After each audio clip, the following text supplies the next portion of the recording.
muscle that I'm training that day, and as good of a pump and a burn as I possibly can. So sometimes my rest periods are shorter, so I incorporate a lot of supersets, do drop sets if I don't feel it very good. If I'm doing a set and I get to 15 and I'm starting to struggle, but I can still do 10 more, I'll do 10 more. And then the next set, I'll just increase the weight. So it's more about how you feel and the mind-muscle connection. So really focus on the muscle that you're working, and that's going to go a whole lot further than saying, I'm going to go to the gym and do 3 sets of 12 of everything.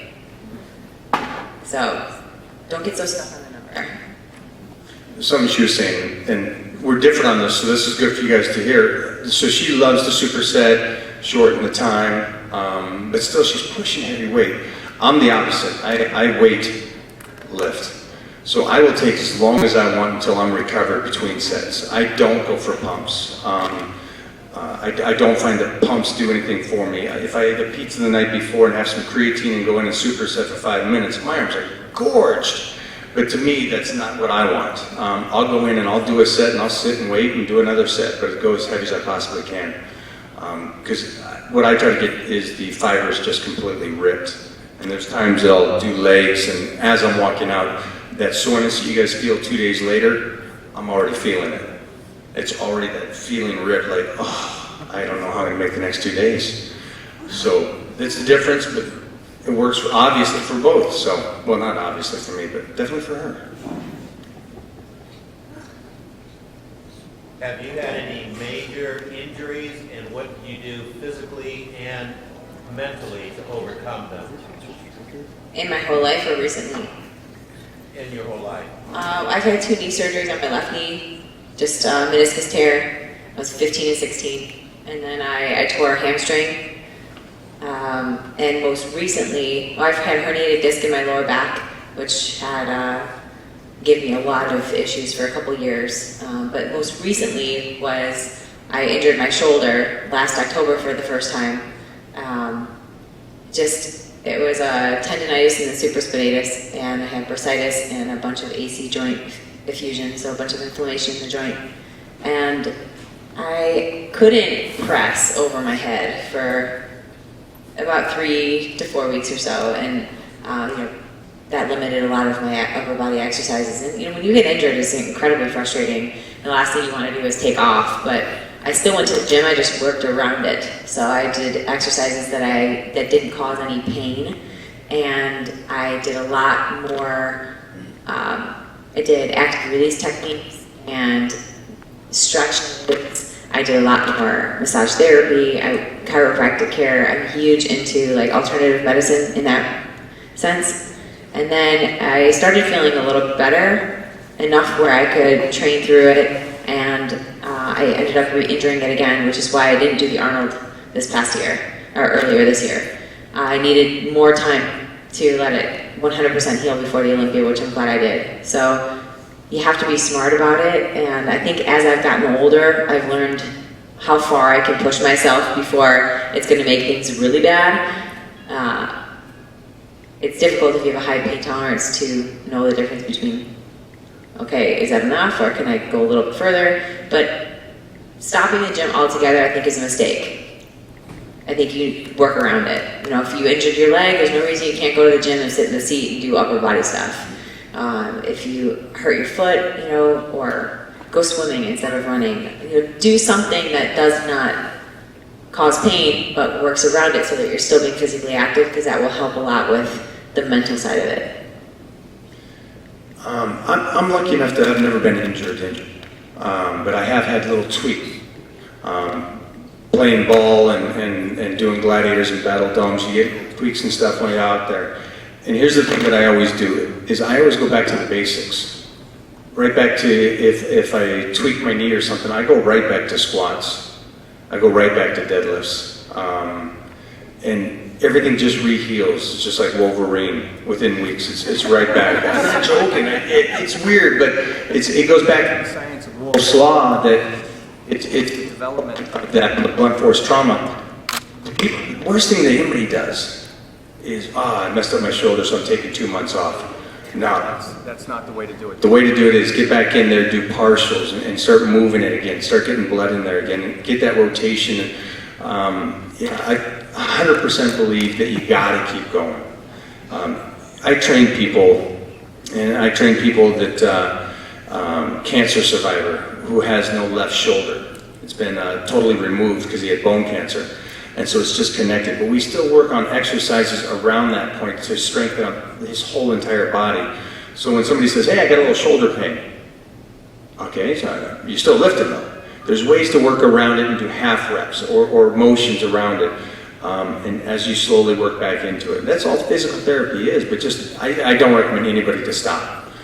Yeah. Yeah, because then, your whole body gets weak and then you have more issues when you start back. When I was doing front raises, I could front raise up to this point, and then up higher is when I had the pain. So I would just do, like he was saying, partial reps just to get that blood into the injured area to help with the circulation and help improve that injury and heal it faster. In time, Yes. you start going up higher. And Exactly. higher. Then the range of motion would improve, and the pain would be less. And then, you just have to use that gauge. How far is enough? How often do you work your body parts per week? Like, do you do like chest one day, then back, then shoulder? She came in Is late. that what you mean by I do one by part each day. So shoulders one day, back one day, chest. Well, I usually do chest and arms because there are areas on my body I'm trying to just maintain. I split my leg workouts into two. So I'll do glutes and hamstrings, and then quads and glutes, and then I hit back twice. Same. Booty by itself. Yeah, he does booty training specific days around the booty. Yeah, same thing for me. The blonde in the 6th row. If this is my last show for the season, We'll be eating I'd tonight. like to compete in the spring. Is it possible to build over like that short time, or take more time to build? Take a year to build. Is there an off season? How long should the off season be before competing? If you're going to try and build them. It depends on how much you need to build, but I don't really think that a few months is enough time. If you have a lot of work to do, you should. There's shows all year round. Give your body enough. I'd say a year. But again, it depends. I'd have to see what you look like, and I'd have to see your physique. But you can't. Can you make changes in 3 months? Yeah, of course. But is it going to be enough? I'm not sure. Yeah, I agree with her. It's what your ultimate goal is. Do you want to get back on stage, or do you want to win a bigger show and you need to make the next leap? And that's what she's saying, like a year. I agree with that. If you want to make the next leap, yeah, take a year to recover and put on some size or shape or. Yeah, I mean, when you're dieting down for a show, that really isn't the time to gain muscle. So you can count out 3 months. Like if your show is in April, you most likely would have to start in January, which gives you 3 months, 2.5, 3 months, which isn't a lot of time. So, yeah. It's also not the best time to make decisions when you're right there at the show, huh? Yeah. Just wait for a week later so you have some carbs. After I got the show 2004, it qualified me for junior nationals. And I thought, you know what, I'm winning in Michigan. I got 5th place at a pretty big show. I'm gonna go to nationals and see how I do. I got wrecked. I was literally second to last call out, tied for 16th place. Don't even have any idea how I did, because after 15th they just give you a participation award. But I went backstage and Sandy Williamson, who's the head judge at most national competitions and at most pro shows, the Olympia, had offered for people who wanted to stay until the very end of the show to come and talk to her and she'd give me feedback. So I took the opportunity, and of almost 400 girls, there was about 30 of us that stayed. And she sat next to me like this, and she said, Nicole, do you mind me asking how old you are? And at the time I was 20, or almost 20, or I just turned 20. And she said in a very nice way, Nicole, you need to take time to make some changes in your physique before coming back, but you have a lot of potential. Just don't rush it. Because if she wouldn't have told me that, I probably would have competed again in the next 3 or 4 months, thinking, oh, I gotta do it now, I love this, I can't wait to get back on stage. But instead, I ended up taking a year and a half off, competing again in the fall of 2006, and got 5th at Fitness Nationals. So I needed that break to really assess what I needed to improve on, what I needed to do with my training, what adjustments I could make with my diet, and then go back into it once I felt like I had given myself enough time to do that. So it was one of the best decisions I could have made. I got a question. How did you keep, you took a year and a half off. It's easier to make a shorter term goal and keep focused. How did you keep focused for a year and a half? Yeah, it was like 10 years ago. Setting short goals throughout that whole year and a half.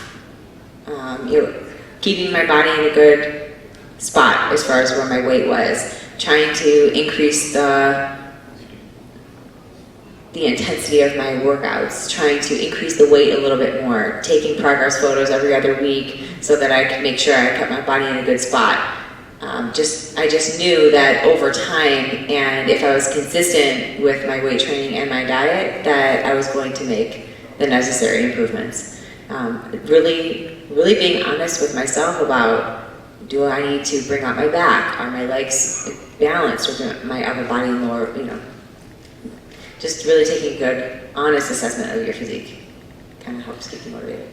Something she said, and I don't know if you agree, but one of those things that in this industry, it's the motivation or to stay on track or to stay on point. Something she talked about is taking the photos and the small goals. I recommend that for everybody. I recommend the affirmations or writing things down, putting it up on a board or in the mirrors in your bathroom, just little goals that keep you focused day in and day out. I've been training for 35 years, so it's like one of those things that just keeps me motivated is, where are you going? You strike a pose? Downward dog, yoga. So that's one of the things that I think you guys should do. And if it's silly to somebody else, I think it's one of those key points to make notes and stuff. Yeah, she does this all the time. She's done with me. Women. Yeah, when I get emails from people about how they've lost motivation, I always ask, well, what is your goal? And 9 times out of 10, they don't have one. They're just kind of going through the motions. They're just going to the gym because they know they need to. They don't really have any structure. But if you have that goal, whether it be getting ready for a wedding or, make it your own, that will help keep you focused. Motivation comes and goes your whole life. And I definitely have days where I don't want to go train, but I know it's part of who I am. And I have, periods of time where I'm not quite as motivated and excited about things, and I don't want to have chicken, but I know that the motivation will come back, and if I don't let myself get too off track, it'll make it much better when the motivation does come back than if I would have totally blown it. Oh, we're making up words here. Bodybuilding important, but school's important, but bodybuilding more importanter? Something like that. Nice. You guys? I have a question for Nicole. So Iris just won her 10th Olympia. Are you gonna stay on that track too and hopefully make number 10? Holy cow. Do you guys, I can't even wrap my head around 10. I have done the Olympia 7 times, and it took 7 times for me to get 4. I'm 30 years old, so I'm still one of the younger competitors. Average is probably about 35. I would like to have a family one day. When that happens, I don't know. But I would like to compete maybe at least a few more years. I guess I'll know when it's time for me to hang up the heels when I'm not having fun doing it anymore. And at this point, I still am having a lot of fun. So. And my question, you guys talked a lot about training while you travel, and kind of with the traveling aspect. How do you guys make sure that you get the right food in? Do you guys, if you could talk about, do you take food with you, and how much do you take with you? Because I've traveled quite a bit, and it's gone for a week or two at a time, and obviously can't pack a backpack full of 2 weeks of food. That's just not feasible. So how do you guys get through stuff like that when you're always gone? You eat more than me, so I'm curious to hear how you do this. It's a little easier for me. I always bring protein powder. I bring my oatmeal. I bring almonds. You can get almonds and fats and stuff at the airport. That's easy. I will bring some bars just in case, but I will pack up to 5 days at a time. And I'll bring tuna packets, but I will bring what I need for 1 or 2 days. Like if it's an international trip, I leave Tuesday for Finland, I'll bring enough food for 2 days in my cooler, and then I'll freeze the rest, so when I land, it's still cold, and I put it in a fridge. So half my luggage on the way there is a lot of food, but yeah, I'm curious to hear how you do it, because